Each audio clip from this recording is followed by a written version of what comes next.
Hi there, and a very warm welcome to another thrilling edition of Lifelines with Mima. Thank you for joining us today. We are going to be looking into the issue of single parenting and how it affects our society of today. Having experienced it myself, I can tell you that it's one of the most difficult jobs that a human being might have to do. Of course, it comes as a surprise sometimes. Most of the time, we don't plan it. So I'm going to be welcoming some clients that have issues about single parenting, and we're going to be looking for how to help them resolve the issues. Stay with me.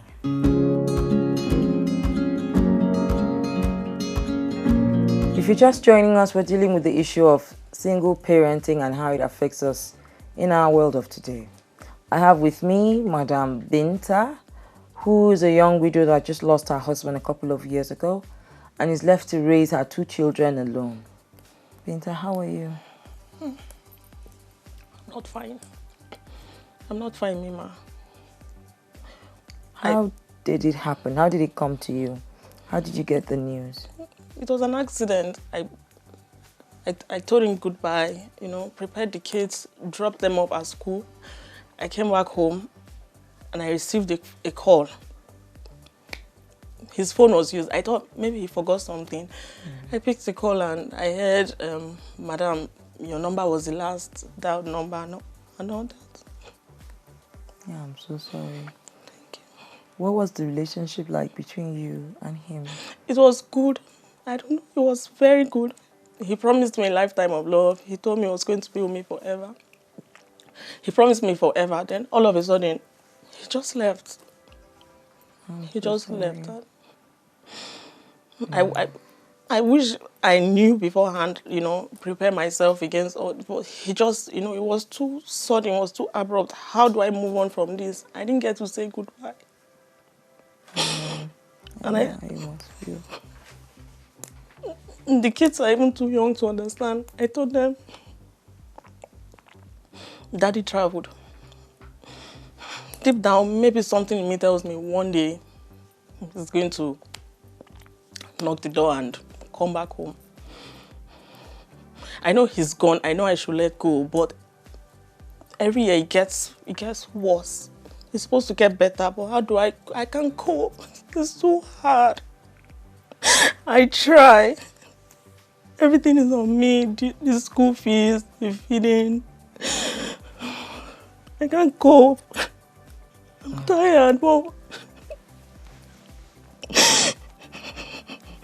I'm tired, but how do I move on from this? How do I move on? I can't. It's too much for me to bear. It's too much. I'm so sorry. I know exactly how you feel because I've been there myself. I'm so sorry. Nobody's, when you're promised forever, you should get forever. It was still, I know he said till death do us part. But his death is too early, it's too sudden. We promised to, grow old together, visit places. I know your heart must be breaking. I know. It's going to be okay. Thank you. Okay, aside the loneliness, financially it's killing me. It's killing me. To know my husband has some money I cannot even get to. Why? He put his brother as next of kin. Okay, he kept on telling me he'll get to it. He'll get to it. He'll change it. But now, I'm left alone. He died. Okay, and at the first. brother is not helping. No, he's not. He's not. I don't know how he can look at my children in the face. I don't know how he can do it. I know that he's with their father's money. I don't know how people do that. And I told my girl, change this thing. But I didn't want to look like, okay, it's all about the money. Things like this can come up. But who knew? Nobody. He didn't prepare for this. Yeah. He didn't. It's usually like that. Nobody really plans for death. And in Nigeria, we don't have the culture of writing wills. Especially when we're young, we feel, we still have 20, 30 years to go. But things happen and that we might not be able to predict. I'm so sorry for your loss. Thank you. I'm so sorry. But it's like this. You know, when I was going through the same thing, I became depressed. I became a shadow of myself. I am. I was, somebody else. But my mom's friend came one day and looked at me and said to me, see, there's no business. The living and the dead have no business together. Number two, if anything happens to you, your children and posterity will judge you. They will not forgive you because they cannot lose two parents at once. That's why I try to be strong. Yeah, and number three, she said to me, if anything happens to you, your children will be told that you killed their father and then you died alongside. And so you have to be strong. You have to gather yourself because you have great responsibility. You now have to be father and mother to these little children. But what you have done is that you're still living in denial.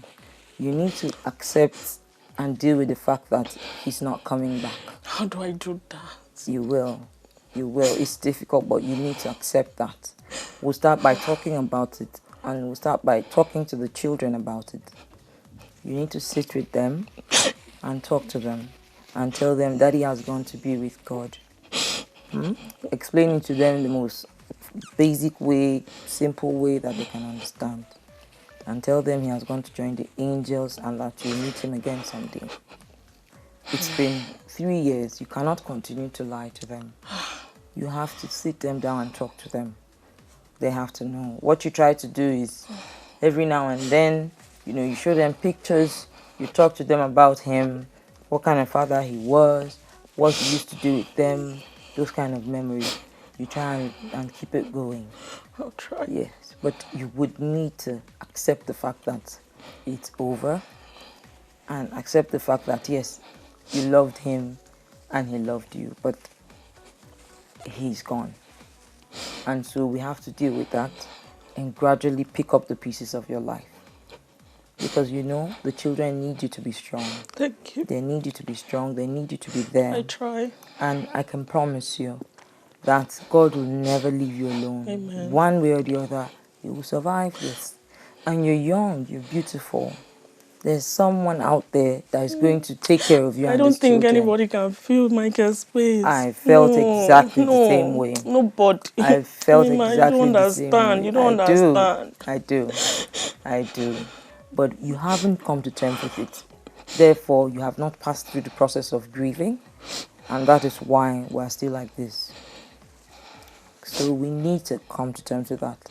I need you to take time to do some breathing exercises, breathe in and out a lot, and meditate. Think about what happened. Think about it. Face your fears. Because you'll be having nightmares. You'll be having panic attacks. You have nervous breakdowns. A lot can come with being in this kind of situation. Accept what has happened as the will of God and find our way out of it. So the first thing is telling the children what has really happened. I'll come with you, to the house. That'd be nice. And then we'll talk to them together. Okay. Tell them what happened. And then also I'll be working with them already, doing therapy sessions for them so that they can also, get help. Because I know it must be very confusing for them as well. So, but you need to be strong. Bit by bit will come out of it. I'm going to be taking care of you for the next 6 months. We're going to see you regularly. We'll talk about it. We'll deal with the pain. Thank you. And gradually grow out of it. But I hope so. You need to promise me that it's going to be okay. You are going to try. Yeah. You are going to give in your best. I'm willing to try. And I promise you, you will find love again. Amen. You will. You'll find someone that will be a father to your children and he'll make up for your pain. I hope so. You will. I can promise you that. Thank you. Okay? Thank you, Mima. Thank you so much. All is going to be okay. This has made it, so much better. It's going to be A lot okay. more better. Thank you so much. Okay. I appreciate So it. we'll make an appointment and I'll come Alright. to the house Okay. so that we can tell the children what has happened. All right, fine. Okay? Thank you very much. You're I welcome, appreciate it. Yes. Yeah. Thank you. It's going to be okay. Thank you so much, It's going Mima. to be. I'll be right back.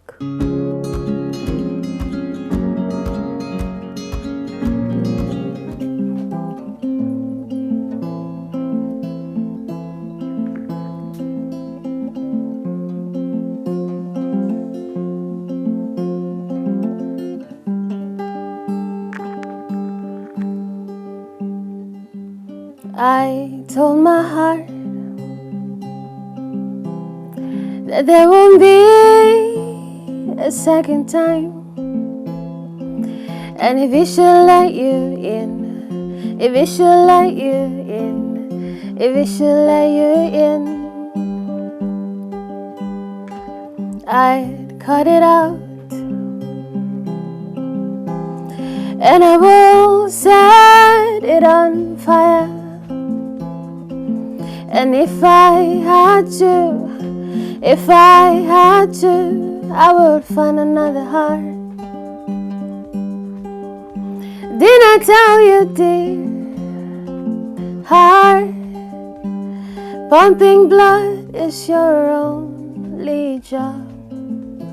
If you fall in love, you'll be on your own. I don't want any part in this phony business called love, love. You forget too soon how uncomfortable it gets when you start skipping beats. You start skipping beats, and I have to stop and catch my breath. You know our brain can't afford to think of no one else. It's just so like you. It's just so like you to think of only yourself. Didn't I tell you, dear heart, pumping blood is your only job.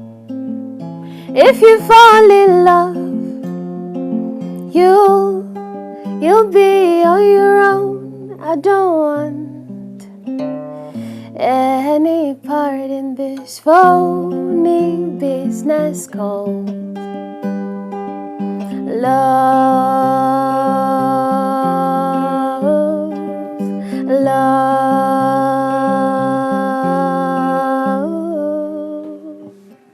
love.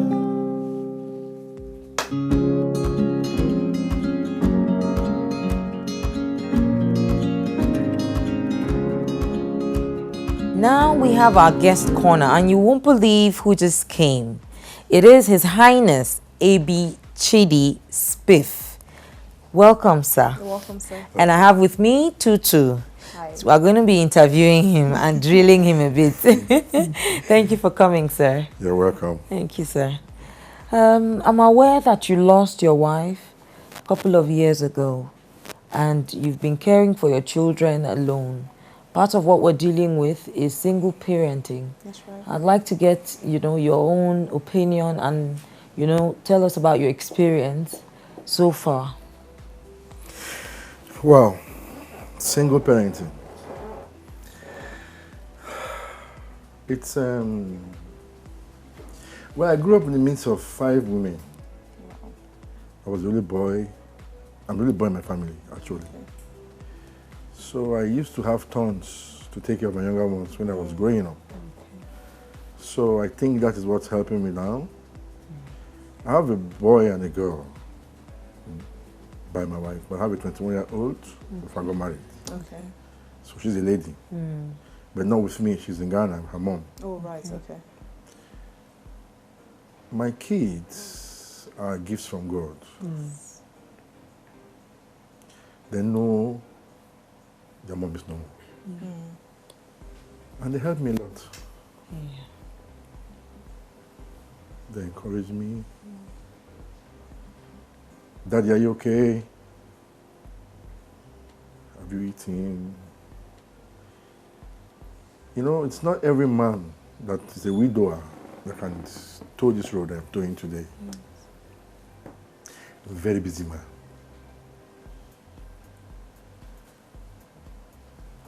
I came here today not because I came to talk to the world about single parents. Just to prove a point. there are some men. A few men. A few men that can stand in the shoes of women. I cook too. Oh. I bath my children most times if I don't have a nanny.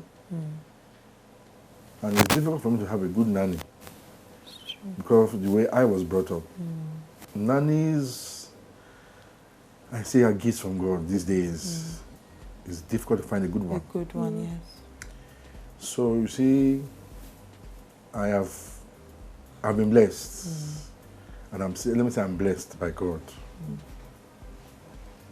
My daughter is going to be 7 Okay. on the same day with me. Oh, that's beautiful. So you see, I don't know what gave you this idea to talk about single parenthood, but as a boy, I grew up with my mom more Okay. Than your dad. than my dad. My sisters were fond of their father, Okay. 5 of them. I was stuck with my mom. That's why I learned how to cook. Okay. That's why I learned how to be a domestic man. I can fit to anywhere. I can be left alone, my kids alone in the house. I will be fine. Okay. Wow. All I need to do is to supervise my son, he's going to be 8 in January, to take a bath. And help him scrub his back. Okay. I will stand and look at my daughter, I'll bath her. When it's time for her to wash her under, I say, babe, where? Oh. Wash. Fantastic. I stand, she washes as much as she wants to. And asks, Daddy, are you okay? I say, yes, I'm fine. Then I'll clean her body. And sometimes I go as far as matting her hair. Oh, wow. It's not as if I don't trust any other woman. Yes. But it's not as if I don't wish to get married again. But where are the women? Where are they? The good ones. Where are the good ones? That's right. If my wife didn't go to be with the Lord, maybe I would have spoiled us, the kids. Of course, she's the spoiler. You know. But today, I can tell the world that I'm one of the best dads in the world. Yeah. They live with me. They don't live outside me. They live with me. They wake me up in the morning. They pray with me. Wow. If I forget to pray, they'll come out with me. Daddy, you didn't pray. Get up. Let's pray. We'll pray. And I go to bed. My daughter spends half of her life in my bedroom. So that's why it's even difficult for you to find another woman, because she's already taking the place. Yes. Oh, gosh. So where do you want to keep the woman that's coming? If you want my bedroom now, her things are lighted everywhere. She sees herself as my partner. I always tell her, I say, you're going to go to the body. She said, no, Dad, I won't leave you alone. The day they came to approach me for another mom, I cried. Since then, they don't talk about it anymore. They left me to my fate. To see that maybe our daddy is okay. On Sundays, they come and say, Daddy, are we going to church today? I say, yes. They'll ask me which service. Because I'm still lying down, Dad. Which service are we going for? I say, okay, 2nd, 3rd, or 4th service. They say, okay. Can I take my bath now? I'll say, no, wait. Come and take a bath in my room or in my bathroom. That's how far I've gone in nurturing those 2 gifts from God. You know, life to every human being is a stage and a gamble. It's either you win or you lose. That's right. I'm not trying to discredit women by saying, where are the women? There are some that come to destroy. There are some that come to build. Where will you see the ones that have come to build? I would say I can beat my chest and say, I've been everywhere. I grew up in the city. I didn't grow up in any village.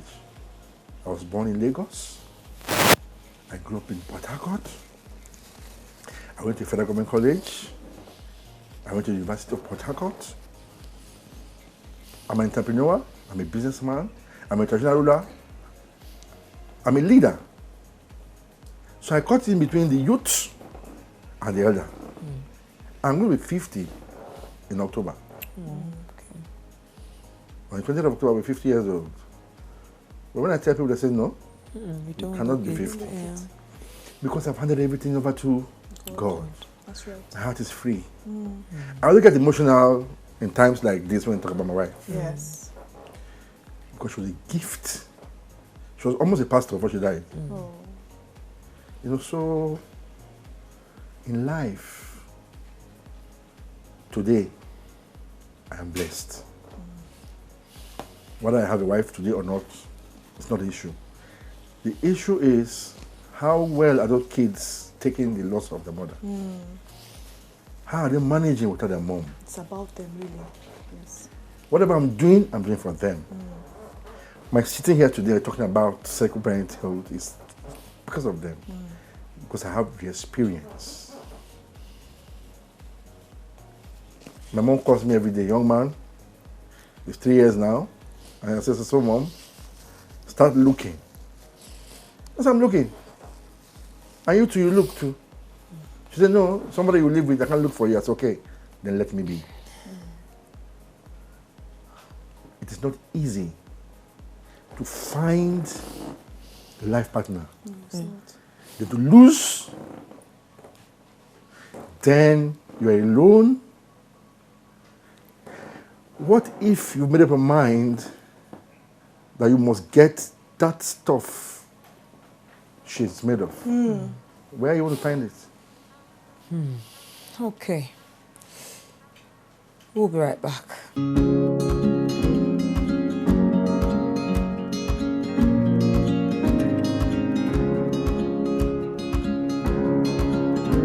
We are still dealing with the issue of single parenting. With me now in the situation room are my team members that are going to be lending their voices and telling you what they think about this particular issue.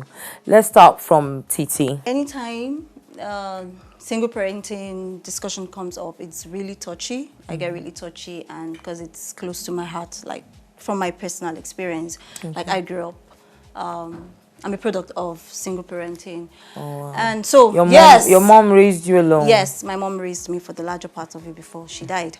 Anyways, I'm going to be Sorry warning about these that. two guys to be highly Don't sensitive. touch me, the Allah. Because if you guys say anything annoying today, I'm warning you people now.